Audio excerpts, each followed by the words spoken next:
amazing. I'm going to talk about something tonight that none of you can relate to. I don't think. It's worry. And I know none of us worry, but you know, it's interesting. Worry is, I think for us, we're so used to hearing the word worry. Don't be a worrywart. Stop you worrying. What are you worrying about? Don't be silly. And it's become a kind of a very benign, you know, kind of a, I call it an affliction. But you know, I looked up the definition for worry. Listen to what Webster has to say about worry. It comes from the German word is Wurgen, means to strangle or to suck the life out of something. But listen to what Webster says about worry.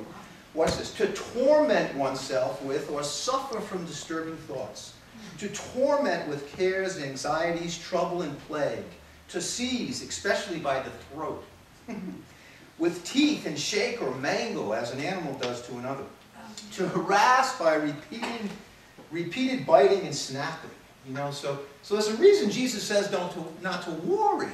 Because worry is a very serious affliction which can lead to all kinds of problems. Anxiety, depression, high blood pressure, low blood pressure, high blood sugar.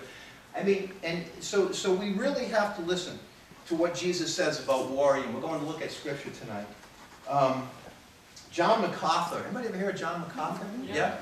Okay. Here's what he says about worry. Worry is the sin of distrusting the promise and providence of God, and yet is a sin that Christians perhaps commit more frequently than any other. Right? So, Jesus, I'm going to go to Scripture in just a second. I want to talk to you about, let me ask you a couple of things. Worry is, I guess in the Hebrew, it's the opposite of faith. So why do we worry? What's the underlying cause of worry?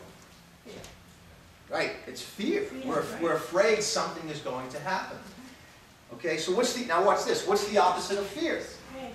Faith. So if you have faith, fear and faith can't live together. You can't go up and down at the same time. You can't go east while you're going west.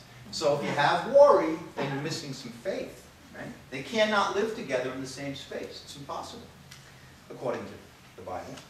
I'll tell you a quick story.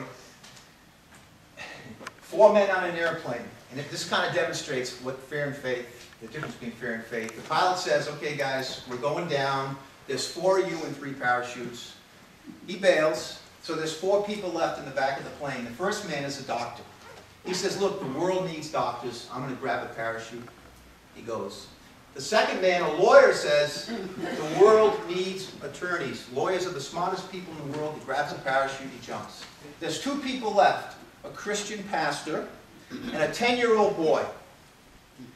And the pastor says to the boy, he says, I have faith. I have faith, my son. God is going to bring me through this. You take the parachute and you go. You're a young man. Go on and live your life. And the boy said, oh, don't worry, pastor. The smartest man in the world just took off with my backpack.